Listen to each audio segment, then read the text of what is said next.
Row and row. Homographs Explained.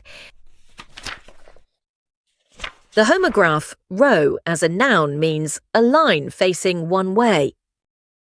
It rhymes with go and no. Row.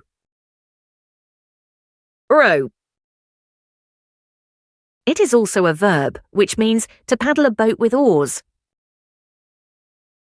It rhymes with low and so. Row. Row. It is also a noun and a verb, which means an argument or to argue. It rhymes with how and now. Row. Row. We had a row, then rowed near a row of ducks. Don't forget to visit the website and subscribe to our channels for more homographs.